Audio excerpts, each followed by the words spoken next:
ಮಕ್ಕಳೇ, 4ನೇ ಕ್ವೆಶ್ಚನ್ 1.3 4ನೇ ಪ್ರಶ್ನೆ 0.9999 ಅನ್ನ ಯಾವ ರೂಪದಲ್ಲಿ ಬರಬೇಕಂತೆ?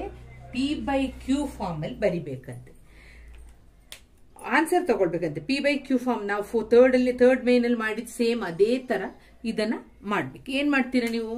x is equal to ನಾವು ನೋಡಿ ಮಕ್ಕಳೇ, ಇದು 9 ಮಾತ್ರ ರಿಪೀಟಿಂಗ್. ಅರ್ಥ ಏನು? ಎಕ್ಸ್ ಪಾಯಿಂಟ್ ಅಂದ್ರೆ ಅರ್ಥ 0.9 ಏನಾಗ್ತಾ ಇದೆ? ರಿಪೀಟ್ ಆಗ್ತಾ ಇದೆ ಅಂತ ಅಲ್ವಾ? ಈ 0.999 ಅಂತ ಬರೆಯೋದ್ರ ಬದಲು ನಾನು ಏನಂತ ಬರಿಬಹುದು? 0.9 ಒಂದೇ ಒಂದು ಡಿಜಿಟ್ ಏನಾಗ್ತಾ ಇದೆ? ರಿಪೀಟ್ ಆಗ್ತಾ ಇದೆ. ಅದನ್ನ ಹೀಗೆ ಬರಿಬಹುದು. ಈಗ ನಾವು ಎಕ್ಸ್ ತಗೊಳ್ಬೇಕಾದ್ರೆ ಹೇಗೆ ತಗೊಳ್ತಿದ್ವಿ? 0.9999 ಏನ್ ಕೊಟ್ಟಿದ್ದಾರೆ ಅದನ್ನ ಡ್ಯಾಶ್ ಡ್ಯಾಶ್. ಈಗ ಒಂದೇ ನಂಬರ್ ರಿಪೀಟ್ ಆಗೋದ್ರಿಂದ ಎಷ್ಟರಿಂದ ಮಲ್ಟಿಪ್ಲೈ ಗುಣಿಸ್ಬೇಕು? ನಾವು 10ರಿಂದ ಗುಣಿಸ್ಬೇಕು. 10x, ಈ ಕಡೆನು 10x, ಈ ಕಡೆ ಒಂದು ಪಾಯಿಂಟ್ ಅನ್ನ ಈ ಕಡೆಗೆ ಶಿಫ್ಟ್ ಮಾಡಿ. ಆಗ 9.999 ಅಲ್ವಾ? ಇದನ್ನ ನಾನು ಒಂದು ಪಾಯಿಂಟ್ ಅನ್ನು ಈ ಕಡೆಗೆ ತಗೊಂಡಿದ್ದೀನಿ. ಆಮೇಲೆ ಡ್ಯಾಶ್ ಡ್ಯಾಶ್. ಅರ್ಥ ಏನು? 999 ಇದೆ ಅಂತ ಅರ್ಥ. ಈಗ ಇದನ್ನ ಒಂದು ಸಮೀಕರಣ, ಇದನ್ನ 2 ಅಂತ ತಗೊಂಡಾಗ 2 ಮೈನಸ್ 1 ಮಾಡ್ಬೇಕು ಮಕ್ಕಳೇ. ಇದನ್ನ ಮೇಲ್ ಬರ್ಕೊಳ್ಳಿ. 10x equal to 9.999. ಫಸ್ಟ್ ಏನಿದೆ ಎಕ್ಸ್ ಅನ್ನ ಅದ್ರ ಕೆಳಗೆ ಬರ್ಕೊಳ್ಳಿ. Equal to 0.999. ಇಲ್ಲಿ ಡ್ಯಾಶ್ ಡ್ಯಾಶ್, ಇಲ್ಲಿನೂ ಡ್ಯಾಶ್ ಡ್ಯಾಶ್. ಅರ್ಥ 9 ಇದೆ ಅಂತ ಅರ್ಥ. 10ರಿಂದ ಒಂದು ಎಕ್ಸ್ ಅನ್ನ, ಎಕ್ಸ್ ಅಂತ ಹೇಳಿದ್ರೆ ಎಕ್ಸ್ ಪಕ್ಕ ಏನಿದೆ ಅಂತ ಅರ್ಥ? 1 ಇದೆ ಅಂತ ಅರ್ಥ. 10ರಿಂದ 1 ಕಳೆದ್ರೆ ನಮ್ಗೆ 9x ಸಿಗ್ತದೆ. ನೋಡಿ ಮಕ್ಕಳೇ, ಈ ಕಡೆ ಬಲಗಡೆ ನೋಡಿ 999 0 ಬರ್ತದೆ. ನಾವು 9ರಿಂದ 0 ಕಳೆದ್ರೆ 9 ಬರ್ತದೆ. ಆಗ X is equal to 9/9. Answer ಎಷ್ಟು ಬಂತು? ಎಕ್ಸ್ 1. ಆಗ ಇದನ್ನ 0.999 ಯಾವ ರೂಪದಲ್ಲಿ? P/Q ರೂಪದಲ್ಲಿ ಅಂದ್ರೆ 1/1 ರೂಪದಲ್ಲಿ ವ್ಯಕ್ತಪಡಿಸಬಹುದು. ಒಂದು ಅಂತ ಹೇಳೋದು ಒಂದು ಭಾಗಲಬ್ಧ ಸಂಖ್ಯೆ ಅಲ್ವಾ? Rational number. ಹೌದು ತಾನೆ? ಆ ರೀತಿ ವ್ಯಕ್ತಪಡಿಸಬಹುದು. ಅಂತೆ 5th one 1/17 ದಶಮಾಂಶ ವಿಸ್ತರಣೆಯ ರೂಪದಲ್ಲಿ ಬರಿಬೇಕು ಅಂತ ಹೇಳಿದ್ರೆ, ಅಂದ್ರೆ ನಾವೀಗ ಏನ್ ಮಾಡಬೇಕು? ಭಾಗಿಸ್ಬೇಕು. 1/17 ಭಾಗಿಸಿ ಅಂತ ಕೇಳಿದರೆ ಎಲ್ಲಿ ತನಕ ಅದು ಆವೃತ್ತವಾಗುತ್ತೆ ಅಂತ ನೋಡಿ ಅಂತ ಹೇಳಿದರೆ, ನೋಡಿ ಇದನ್ನು ಭಾಗಿಸಿದ್ದೀನಿ. ನಿಮಗೆ 17ನೇ ಮಗ್ಗಿ ಬರುತ್ತೆ ಅಂತ ತಿಳ್ಕೊಂಡಿದ್ದೀನಿ. ಅದು ದೊಡ್ಡದಾಗಿರೋದ್ರಿಂದ ನಾನು ಭಾಗಿಸಿ ಉತ್ತರವನ್ನು ಮಾತ್ರ ಅದರಲ್ಲಿ ಹಾಕಿದ್ದೀನಿ. ನೋಡಿ ಹೇಗೆ ರಿಪೀಟ್, ಇಲ್ಲಿ ಎಲ್ಲಿಯೂ ರಿಪೀಟ್ ಆಗಲಿಲ್ಲ ಮಕ್ಕಳೇ, ಇಲ್ಲಿ ತನಕ ಬಂದಿದೆ. ಆಮೇಲೆ 80ನ್ನು ಮುಂದಕ್ಕೆ ತೊಗೊಂಡೋಗಿದ್ದೀನಿ. 80, 68, 120, 119 ಆದಮೇಲೆ 1 ಬರುತ್ತೆ. 1 ಅಂತ ಹೇಳಿದ್ರೆ 1 ಆದಮೇಲೆ ಪುನಃ ನಾನು ಏನು ಮಾಡಬೇಕು? 1 ಸ್ಟಾರ್ಟಿಂಗಲ್ಲಿ ನಾನು 1ರಿಂದ ತಾನೇ ಸ್ಟಾರ್ಟ್ ಮಾಡಿದ್ದು. ಆಗ ಸ್ಟಾರ್ಟಿಂಗ್ ಪಾಯಿಂಟ್ ಯಾವಾಗ ಬರುತ್ತೆ, ಎಷ್ಟು ಆದಮೇಲೆ ಬರುತ್ತೆ ಅಂತ ಹೇಳಿದಾಗ ಇಷ್ಟು ಡಿಜಿಟ್ ಇರ್ತದೆ. ಟೋಟಲ್ 16 ಅಂಕಿಗಳಾದಮೇಲೆ ಪುನಃ ಫಸ್ಟಿಂದ ರಿಪೀಟ್ ಆಗುತ್ತೆ ಮಕ್ಕಳೇ. ಇದು ಕ್ವಶನಲ್ಲಿ ಕೇಳಿರುವಂಥದ್ದು. ಅಂತ್ಯಗೊಳ್ಳುವ ದಶಮಾಂಶ ವಿಸ್ತರಣೆ 6th one ಅಂತ್ಯಗೊಳ್ಳುವ ದಶಮಾಂಶ ವಿಸ್ತರಣೆಯನ್ನು ಹೊಂದಿರುವ P/Q.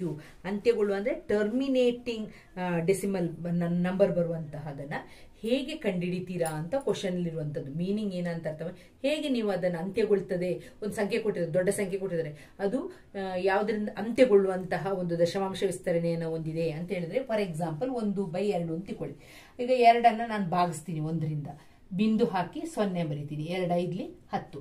ಇದು ಅಂತ್ಯಗೊಳ್ಳುವ ಟರ್ಮಿನೇಟಿಂಗ್ ಡೆಸಿಮಲ್ ಅಂತ ಹೇಳ್ತೀವಿ. ಅಂತ್ಯಗೊಳ್ಳುವಂತಹ ಭಾಗಲಬ್ಧ ಸಂಖ್ಯೆ ವಿಸ್ತರಣೆಯನ್ನ ಹೊಂದಿದೆ. ಅದೇ ತರ 1/5 ಅಂತ ತಗೊಳ್ತೀನಿ. ಈಗ 5ಅನ್ನ ಭಾಗಿಸ್ತೀನಿ 1ರಿಂದ, ನೋಡಿ ಬಿಂದು 0, 5 2 10. ಈಗ ಇದು ಅಂತ್ಯಗೊಳ್ತದೆ ಅಲ್ವಾ? ಇದು ಈ ರೀತಿ ಅಂತ್ಯಗೊಳ್ತದೆ. ಈ ನಂಬರ್ನ ನೋಡಿದ ತಕ್ಷಣ ನಿಮ್ಗೆ ಏನ್ ಅನ್ಸ್ಬೇಕು? ಇದು ಅಂತ್ಯಗೊಳ್ತದೆ ಅಂತ ಗೊತ್ತಾಗಬೇಕು ಅಂತ ಹೇಳಿದ್ರೆ ಅದು ಯಾವ ರೂಪದಲ್ಲಿ ಇರಬೇಕು ಅಂದ್ರೆ 2 to the power m into 5 to the power m. ಈ ರೂಪದಲ್ಲಿದ್ರೆ ಯಾವುದೇ ಸಂಖ್ಯೆ ಕೆಳಗೆ ಯಾವುದ್ರಲ್ಲಿ ನಮ್ಮ ಛೇದದಲ್ಲಿ ಅಂದ್ರೆ ಡಿನಾಮಿನೇಟರ್ ಅಲ್ಲಿ ಈ ರೂಪದಲ್ಲಿದ್ರೆ ಅದು ಅಂತ್ಯಗೊಳ್ಳುವಂತಹ ಟರ್ಮಿನೇಟಿಂಗ್ ಡೆಸಿಮಲ್, ಅಂತ್ಯಗೊಳ್ಳುವಂತಹ ದಶಮಾಂಶ ವಿಸ್ತರಣೆಯನ್ನ ಹೊಂದಿದೆ ಅಂತ ಅರ್ಥ. ಈಗ ಇಲ್ಲಿ ಹೇಗಪ್ಪ, ಇಲ್ಲಿ ಬೇರೆ 2 ಮಾತ್ರ ಇರೋದು, ಹೇಗೆ 5 ಅಂತ? ಇದನ್ನ ನಾನು ಹೇಗೆ ಬರಿಬಹುದು ಅಂದ್ರೆ 2^1 ಇಂಟು 5^0 ಅಂತ ಬರಿಬಹುದು. 5^0 ಅಂತ ಹೇಳಿದ ತಕ್ಷಣ ಅದ್ರ ವ್ಯಾಲ್ಯೂ ಎಷ್ಟಾಗುತ್ತೆ ಮಕ್ಕಳೇ? 1 ಅಂತ ಆಗುತ್ತೆ. ಆಗ 2 ಬರುತ್ತಲ್ವಾ? ಈ ರೂಪದಲ್ಲಿ ತಾನೇ ಇದೆ. ಇದು ನೋಡಿ, ಇದನ್ನು ನೋಡಿದಾಗ ಇದು 2^0 ಇಂಟು 5^1. ಇದು 5^1 ಆಗುತ್ತೆ. 2^0 ಬೆಲೆ ನಿಮಗೆ ಗೊತ್ತು 1 ಅಂತ, ಆಗ 5. ಆಗ ಈ ಫಾರ್ಮ್ ಅಲ್ಲಿ ಇದ್ರೆ ನೀವೇನಂತ ಹೇಳ್ತೀರಾ, ಇದು ಅಂತ್ಯಗೊಳ್ಳುವಂತಹ ದಶಮಾಂಶ ವಿಸ್ತರಣೆಯನ್ನ ಹೊಂದಿದೆ, ಟರ್ಮಿನೇಟಿಂಗ್ ಡೆಸಿಮಲ್ ಅಂತ ಹೇಳ್ತೀವಿ. ಈಗ 1.3 ಅಲ್ಲಿ ಫಸ್ಟ್ ಮೇನಲ್ಲಿ ಒಂದು ಕೊಟ್ಟಿರುವಂತಹ ಎಕ್ಸಾಂಪಲ್ ಅನ್ನು ನೋಡೋಣ. ಅದು ನಾವು ಮಾಡಿದೀವಿ. ನಾವೇನ್ ಮಾಡಿದೀವಿ ಅಂದ್ರೆ ಬಾಕ್ಸ್ ಲೆಕ್ಕ ಮಾಡಿದೀವಿ. ಈಗ ಬಾಕ್ಸ್ ಅದು ಹೇಗೆ ಮಾಡಬಹುದು ಅಂತ ಹೇಳೋದನ್ನ ಜಸ್ಟ್ ಬೈ ನೋಡೋದ್ರಿಂದ ಹೇಗೆ ನಾವು ಇದು ಅಂತ್ಯಗೊಳ್ಳುತ್ತದೆ, ಇದು ಅಂತ್ಯಗೊಳ್ಳುವುದಿಲ್ಲ. ಫಾರ್ಮುಲಾ ಏನು, ಇದು 2m into 5m, 2m into 5m ರೂಪದಲ್ಲಿ ಇದೆಯಾ ಅಂತ ನೋಡ್ಕೊಳ್ಬೇಕು. ನೋಡಿ ಇಲ್ಲಿ 36/100 ಅಲ್ವಾ, 36/100 ಅಂತ ಕೊಟ್ಟಿದ್ದಾರೆ. ಈಗ 100ರ ಅಪವರ್ತನಗಳು ನೀವು ನೋಡಿದ ತಕ್ಷಣ ಇದು 2ರಿಂದ ಭಾಗ ಆಗುತ್ತೆ ಗೊತ್ತೆ, ಯಾಕಂದ್ರೆ ಬಿಡಿ ಸ್ಥಾನದಲ್ಲಿ 0 ಇರೋದ್ರಿಂದ 2ರಿಂದ ಭಾಗ ಆಗುತ್ತೆ ಅಂತ ಗೊತ್ತಾಗುತ್ತೆ. 2 5 10 0, 2 2 4, ಇಲ್ಲಿ 1 ಉಳಿತದೆ, 2 5 10. ಈಗ ಇನ್ನು 5ರಿಂದ ಭಾಗಿಸ್ಬೇಕು. 5 5 25. ನೋಡಿ 36. ನೋಡಿ ಮಕ್ಕಳೇ, ಇದು ಯಾವ ರೂಪದಲ್ಲಿದೆ, 2m 2m ಇಂಟು 5m. ನೋಡಿ 2 ಎಷ್ಟಿದೆ, 2 2 ಇದೆ. ಇಂಟು 5 ಎಷ್ಟಿದೆ, 5 ಸಹ 2 ಇದೆ. ಮಕ್ಕಳೇ ಇದೆರಡು ಮಾತ್ರ ಇಡ್ಬೇಕು. ಅದ್ರ ಮಧ್ಯದಲ್ಲಿ ಏನಾದ್ರು 3ರಿಂದ ಇದು ಭಾಗ ಆದ್ರೆ ಅದೇನಲ್ಲ ಪುನರಾವರ್ತ ದಶಮಾಂಶ ವಿಸ್ತರಣೆ ಅಲ್ಲ. ಅರ್ಥ ಆಯ್ತಲ್ವಾ, ಅಂತ್ಯಗೊಳ್ಳೋದಿಲ್ಲ. ಅಂತ್ಯಗೊಳ್ಳುವ ದಶಮಾಂಶ ವಿಸ್ತರಣೆಗೆ ಯಾವ ರೂಲ್ ಬೇಕು ಅಂತ ಹೇಳಿದ್ರೆ ಇದೇ ಯಾವ ನಿಯಮ ಕೇಳಿರೋದು, ಯಾವ ಹೊಸ ಲಕ್ಷಣ ಅಂತ ಈ ರೂಪದಲ್ಲಿದ್ರೆ 2m ಇಂಟು 5m ರೂಪದ ಬರಿಬಹುದು. ಅರ್ಥ ಆಯ್ತಲ್ವಾ. ಇನ್ನೊಂದು ಲೆಕ್ಕ ಇದೆ ನೋಡಿ, ಅದರಲ್ಲಿ ಫಸ್ಟ್ ಮೇನಲ್ಲೇ ಒಂದು 6ನೇ ಲೆಕ್ಕ, ಅದನ್ನು ನೋಡಿ ಮಾಡಿ ನೋಡಿ. ಅದು ಸಹ 2 ಮತ್ತು 5ರಿಂದ ಭಾಗ ಆಗುತ್ತೆ. ಹಾಗೆ ಭಾಗ ಆದ್ರೆ ನಮ್ಗೆ ಭಾಗಿಸಿದಾಗನು ನಮ್ಗೆ ದಶಮಾಂಶ ಹೇಗ್ ಸಿಕ್ತು ಅಂತಿರೋದನ್ನ ನೋಡಿ, ಆಗ ನಿಮ್ಗೆ ಅರ್ಥ ಆಗುತ್ತೆ. ಅರ್ಥ ಆಯ್ತಲ್ವಾ. 0.00 ಒಂದ್ಸಲ ಫಸ್ಟ್, ಒಂದ್ಸಲ 0 1 ಅಂತ ಹಾಕೊಳ್ಳಿ, ರಿಪೀಟ್ ಆಗಬಾರ್ದು. ಮತ್ತೆ 001 0001 ಇಲ್ಲೆಲ್ಲೂ ರಿಪೀಟ್ ಆಗಿಲ್ಲ. ಡ್ಯಾಶ್ ಡ್ಯಾಶ್ ಡ್ಯಾಶ್ ಇದು ಅದೇ ತರ ಬೇರೆ ನಂಬರ್ ತಗೊಳ್ಳಿ. 0.02 002 0002 ಅಥವಾ ಇಲ್ಲೇ 0ನೇ ಹಾಕಬೇಕು ಅಂತಿಲ್ಲ. 2 3 3 2 1 1 2 3 ಡ್ಯಾಶ್ ಡ್ಯಾಶ್ ಡ್ಯಾಶ್ ಈ ರೀತಿ ಹೋಗುವಂತಹ ನಂಬರ್ನ ಯಾವುದು ನಮ್ಗೆ ಏನಾಗಿಲ್ಲ, ರಿಪೀಟ್ ಆಗಿಲ್ಲ, ರಿಪೀಟ್ ಆಗಬಾರ್ದು. ಈ ರೀತಿ ರಿಪೀಟ್ ಆಗದೇ ಇರುವಂತದನ್ನ ಏನಂತ ಹೇಳ್ತೀವಿ ನಾವು, ಅಂತ್ಯಗೊಳ್ಳದ ಅಲ್ವಾ, ಅಂತ್ಯರಹಿತ ಆವರ್ತರಹಿತ ದಶಮಾಂಶ ವಿಸ್ತರಣೆ. ನೆಕ್ಸ್ಟ್ 5/7 ಮತ್ತು 9/11 ಈ ಭಾಗಲಬ್ಧ ಸಂಖ್ಯೆಗಳ ನಡುವಿನ 3 ಅಭಾಗಲಬ್ಧ ಸಂಖ್ಯೆಗಳನ್ನ ಗುರುತಿಸಿ ಅಂತ. ಇದು ಭಾಗಲಬ್ಧ ಸಂಖ್ಯೆ ಅಂತ ಕೊಟ್ಬಿಟ್ಟಿದ್ದಾರೆ. ಈಗ ಏನ್ ಮಾಡ್ಬೇಕು ನಾವು, ಅದನ್ನ ಭಾಗಿಸ್ಬೇಕು.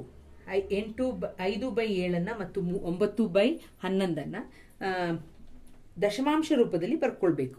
ಆಯ್ತಲ್ವಾ, ಬಿಂದು ಬರಬೇಕು. ದಶಮಾಂಶ ರೂಪದಲ್ಲಿ ಬರ್ಕೊಂಡು ಅದ್ರ ಮಧ್ಯದಲ್ಲಿರುವಂತಹ ಸಂಖ್ಯೆಗಳನ್ನ, ಅಭಾಗಲಬ್ಧ ಸಂಖ್ಯೆಗಳನ್ನ ಬರೆಯೋಣ. 5ನ್ನ 7ರಿಂದ ಭಾಗಿಸಿ, ಆಗಲ್ಲ, ಬಿಂದು 0. ಯಾಕೆಂತ ಗೊತ್ತು ನಿಮಗೆ, ಚಿಕ್ಕ ಸಂಖ್ಯೆ. ಆಗ 7 7 49. 50ರಿಂದ 9 ಹೋದ್ರೆ 1 ಬರ್ತದೆ. ನೆಕ್ಸ್ಟ್ 0 ಒಂದು ಸ್ಟೆಪ್ 0, 7 1 7. 10ರಿಂದ 7 ಕಳೆದ್ರೆ 3, 1 0 ತಗೊಳ್ತೀರಾ. 7 4 28. ಇಲ್ಲಿ 2 ಆಗುತ್ತೆ 20. 7 2 14. ನೆಕ್ಸ್ಟ್ ಕಳೆದಾಗ 6 ಬರ್ತದೆ, 1 0 ಹಾಕೊಳ್ಳಿ. 7 8 56. 10ರಿಂದ 6 ಕಳೆದ್ರೆ 4 ಮತ್ತೆ 0. 7 5 ಅಲ್ವಾ, 35. ನೆಕ್ಸ್ಟ್ 5 ಬರ್ತದೆ. ನಾವು ಸ್ಟಾರ್ಟ್ ಮಾಡಿದ್ದು 5ರಲ್ಲಿ, ಈಗ ನಮ್ಗೆ 5 ಬಂದಿದೆ. ಅಂದ್ರೆ ಇಲ್ಲಿಂದ ಇಲ್ಲಿ ತನಕ ಇರೋದು ಪುನಃ ಏನಾಗುತ್ತೆ, ರಿಪೀಟ್ ಆಗುತ್ತೆ. ಪುನಃ 7 1 ಬಿಂದು ಇಲ್ಲಿಗೆ 0 ಹಾಕೊಳ್ತೀರಾ. ಆಗ 7 7 49 ಆಗುತ್ತೆ. ಇದೇ ರಿಪೀಟ್ ಆಗುತ್ತೆ. ಅದು 0.714285. ಈಗ 9ನ್ನ ಭಾಗಿಸಿ. ಎಷ್ಟರಿಂದ ಭಾಗಿಸ್ಬೇಕು, 11ರಿಂದ ಭಾಗಿಸ್ಬೇಕು. ಬಿಂದು ಹಾಕೊಳ್ಳಿ 0. 11 8 88. 10ರಿಂದ 8 ಕಳೆದ್ರೆ 2. 0ಯಿಂದ 8 ಕಳೆಯಕ್ಕಾಗಲ್ಲ, ದಶಕ ತಗೊಳ್ತೀರಾ. 10ರಿಂದ 8 ಕಳೆದ್ರೆ 2, 1 0 ತಗೋಬಹುದು. Next step 11 1 11.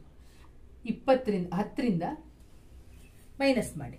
10ರಿಂದ ಒಂದು 0ಯಿಂದ 1 ಕಳೆಯಕ್ಕಾಗಲ್ಲ, ಪಕ್ಕದಿಂದ ತಗೊಳ್ತೀರಾ. 10ರಿಂದ 1 ಕಳೆದ್ರೆ 9. ನೋಡಿ, ಫಸ್ಟ್ ಅಲ್ಲಿ ಎಷ್ಟರಿಂದ ಸ್ಟಾರ್ಟ್ ಮಾಡಿದ್ವಿ? 9ರಿಂದ. ಪುನಃ ಇದೇ ಬರ್ತಾ ಇರ್ತದೆ.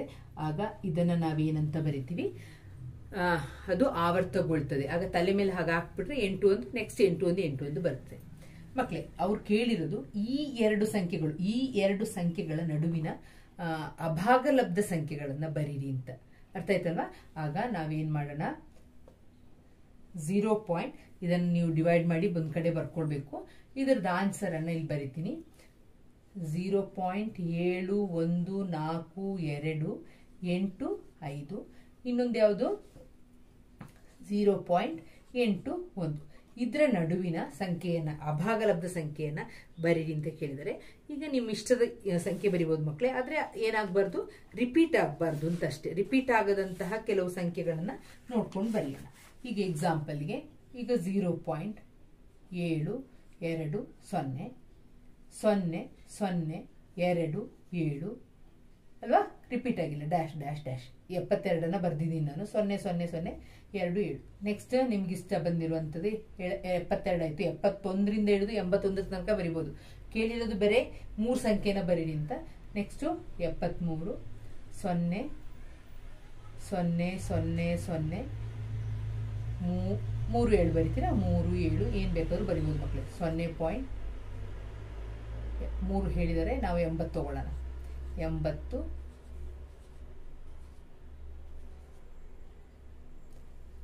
ಬೇರೆ ನಂಬರ್ ತಗೊಳ್ಳಿ. 7 8 ಡ್ಯಾಶ್ ಡ್ಯಾಶ್ ಡ್ಯಾಶ್. ಇದನ್ನ ಏನಂತ ತಗೊಳ್ತೀವಿ ನಾವು? ಅಭಾಗಲಬ್ಧ ಸಂಖ್ಯೆಗಳು ಅಂತ ತಗೊಳ್ತೀವಿ. ಎರಡು ಸಂಖ್ಯೆಯ ನಡುವಿನ ಅಭಾಗಲಬ್ಧ ಸಂಖ್ಯೆಗಳು. ಲಾಸ್ಟ್ ಮೇನ್ ವೆರಿ ಈಸಿ, ನೀವೇ ಬರಿಬಹುದು. ಕೆಳಗಿನ ಸಂಖ್ಯೆಗಳನ್ನು ಭಾಗಲಬ್ಧ ಅಥವಾ ಅಭಾಗಲಬ್ಧ ಸಂಖ್ಯೆಗಳಾಗಿ ವರ್ಗೀಕರಿಸಿ ಅಂತ ಕೇಳಿದ್ದಾರೆ. ಅಲ್ಲಿ ಭಾಗಲಬ್ಧ ಮತ್ತು ಅಭಾಗಲಬ್ಧ ಸಂಖ್ಯೆಗಳು ಅಂತ ಹೇಳಿದ್ರೆ ಏನು ಅಂತ ಗೊತ್ತಾದ್ರೆ ನೀವು ಈಸಿಯಾಗಿ ಮಾಡ್ತೀರಾ. ಭಾಗಲಬ್ಧ ಸಂಖ್ಯೆಗಳು ಅಂತ ಹೇಳಿದ ತಕ್ಷಣ ಅದು P/Q ರೂಪದಲ್ಲಿರಬೇಕು. ಅಭಾಗಲಬ್ಧ ಸಂಖ್ಯೆಗಳು ಅಂತ ಹೇಳಿದ್ರೆ ಅದು ಆವರ್ತರಹಿತ ಅಲ್ವಾ? ಆವರ್ತರಹಿತ, ಯಾವಾಗ್ಲೂ ರಿಪೀಟ್ ಆಗಬಾರ್ದು. ಮತ್ತೆ ಅಂತ್ಯರಹಿತ, ನಾನ್ ಟರ್ಮಿನೇಟಿಂಗ್, ನಾನ್ ರೆಕರಿಂಗ್. ಅರ್ಥ ಆಯ್ತಲ್ಲ ಮಕ್ಕಳೇ? ಆವರ್ತರಹಿತ, ಅಂತ್ಯರಹಿತ. ಇದು ನಾನ್ ಟರ್ಮಿನೇಟಿಂಗ್ ನಂಬರ್. ಗೊತ್ತಾಯ್ತಲ್ವಾ? ಈಗ ನಿಮ್ಗೆ ಭಾಗಲಬ್ಧ ಸಂಖ್ಯೆ, ಅಭಾಗಲಬ್ಧ ಸಂಖ್ಯೆ ಅಂತ ಹೇಳಿದ್ರೆ ಏನು ಅಂತ ಫಸ್ಟ್ ಗೊತ್ತಾಗಬೇಕು. ಭಾಗಲಬ್ಧ ಸಂಖ್ಯೆ 3 ಕೊಟ್ಟಿದ್ದಾರೆ ಅಲ್ವಾ? √23. ನೋಡಿ, ಇದೊಂದು ಅವಿಭಾಜ್ಯ ಸಂಖ್ಯೆ, ಪ್ರೈಮ್ ನಂಬರ್. ಆದ್ದರಿಂದ ಇದು ಎಂತಹ ಸಂಖ್ಯೆ? ಇದು ಆವರ್ತರಹಿತ ಆಗಿರೋದ್ರಿಂದ ಅಭಾಗಲಬ್ಧ ಸಂಖ್ಯೆ, ಇರ್ರಾಷನಲ್ ನಂಬರ್, ಅಭಾಗಲಬ್ಧ ಸಂಖ್ಯೆ. ಅರ್ಥ ಆಯ್ತಲ್ಲ? √23. ಇದನ್ನು ಭಾಗಿಸಕ್ಕೂ ಆಗೋದಿಲ್ಲ ನಮಗೆ. ಇದು ರಿಪೀಟ್ ಆಗ್ತಾ ಹೋಗ್ತದೆ. ಏನಾಗುತ್ತೆ? ಆವರ್ತರಹಿತ ಮತ್ತು ಅಂತ್ಯರಹಿತ ಆಗಿರೋದ್ರಿಂದ ಇದನ್ನ ಏನಂತ ಹೇಳ್ತೀವಿ? ಅಭಾಗಲಬ್ಧ ಸಂಖ್ಯೆ ಅಂತ ಹೇಳ್ತೀವಿ. √225. ನಿಮ್ಗೆ ಗೊತ್ತಿದೆಯಲ್ಲ, 225 ವರ್ಗಮೂಲ ಎಷ್ಟು ಅಂತ? 15. ಆಗ ಇದು ಎಂತಹ ಸಂಖ್ಯೆ? ಭಾಗಲಬ್ಧ ಸಂಖ್ಯೆ. ಎಂತಹ ಸಂಖ್ಯೆ? ಭಾಗಲಬ್ಧ ಸಂಖ್ಯೆ. ಇದು ಇರ್ರಾಷನಲ್, ಇದು ರಾಷನಲ್. ಓಕೆ. ನೆಕ್ಸ್ಟ್ 0.3796 ಅಂತ ಕೊಟ್ಟಿದ್ದಾರೆ. ಇದು ಎಂಡಿಂಗ್ ಆಗಿದೆ. ಇದಕ್ಕೇನು ಡಾಟ್ ಡಾಟ್ ಡಾಟ್ ಏನು ಕೊಟ್ಟಿಲ್ಲ. ಇದು ಎಂತಹ ಸಂಖ್ಯೆ? ಭಾಗಲಬ್ಧ ಸಂಖ್ಯೆ. ಅರ್ಥ ಆಯ್ತಲ್ಲ? ಭಾಗಲಬ್ಧ ಅಂದ್ರೆ rational number. Next one rational number. ಇದು 7.478 ರಿಪೀಟ್ ಆಗಿದೆ, ರೆಕರಿಂಗ್. ಆದ್ರೆ ಭಾಗಲಬ್ಧ ಸಂಖ್ಯೆ. ಅರ್ಥ ಆಯ್ತಲ್ವಾ? ಇದು ರೆಕರಿಂಗ್ ಆಗಿರೋದ್ರಿಂದ ಇದು ರಾಷನಲ್ ನಂಬರ್ ಅಥವಾ ಭಾಗಲಬ್ಧ ಸಂಖ್ಯೆ. ಅದ್ರ ರೆಕರಿಂಗ್ ಅಂತ ಹೇಳಿದ್ರೆ ಇದು ರಿಪೀಟ್ ಆಗಿದೆ ಅಲ್ವಾ? ಹಿಂಗೆ ಬೇಕಾದ್ರೂ ಬರ್ದು ಬಿಡ್ಬೋದಿತ್ತು. ಆದ್ರೆ ಅವರು ಬರ್ದು ಡ್ಯಾಶ್ ಡ್ಯಾಶ್ ಹಾಕಿದ್ದಾರೆ. ಇದೆಂತಹ ಸಂಖ್ಯೆ? ಭಾಗಲಬ್ಧ ಸಂಖ್ಯೆ. ಆದ್ರೆ ಇಲ್ಲಿ ನೋಡಿ ಮಕ್ಕಳೇ, 1.10 ಎಲ್ಲೂ ರಿಪೀಟ್ ಆಗಿಲ್ಲ. ಆವರ್ತರಹಿತ ಮತ್ತು ಅಂತ್ಯರಹಿತ. ಅಂತ್ಯ ಇಲ್ಲ ನೋಡಿ. ಆವರ್ತರಹಿತ ಯಾವುದು ಆವರ್ತವಾಗಿಲ್ಲ. 0 1, ಒಂದ್ಸಲ 1 0, ಇನ್ನೊಂದ್ಸಲ 2 0, ಇನ್ನೊಂದ್ಸಲ 3 0, ಇನ್ನೊಂದ್ಸಲ ನೆಕ್ಸ್ಟ್ 4 0, ಈ ರೀತಿ ಕೊಟ್ಟಿದ್ದಾರೆ. ಅದನ್ನ ಅಭಾಗಲಬ್ಧ ಸಂಖ್ಯೆ, ಇರ್ರಾಷನಲ್ ನಂಬರ್ ಅಂತ ಹೇಳ್ತಾರೆ. ಅರ್ಥ ಆಯ್ತು ಅಂತ ತಿಳ್ಕೊಳ್ತೀನಿ. ಭಾಗಲಬ್ಧ ಸಂಖ್ಯೆಗೂ ಅಭಾಗಲಬ್ಧ ಸಂಖ್ಯೆಗೂ ಇರೋ ವ್ಯತ್ಯಾಸವನ್ನ ತಿಳ್ಕೊಂಡ್ರೆ ನೀವು ಇದನ್ನ ಈಸಿಯಾಗಿ ನೀವೇ ಬರಿಬಹುದು. ಓಕೆ.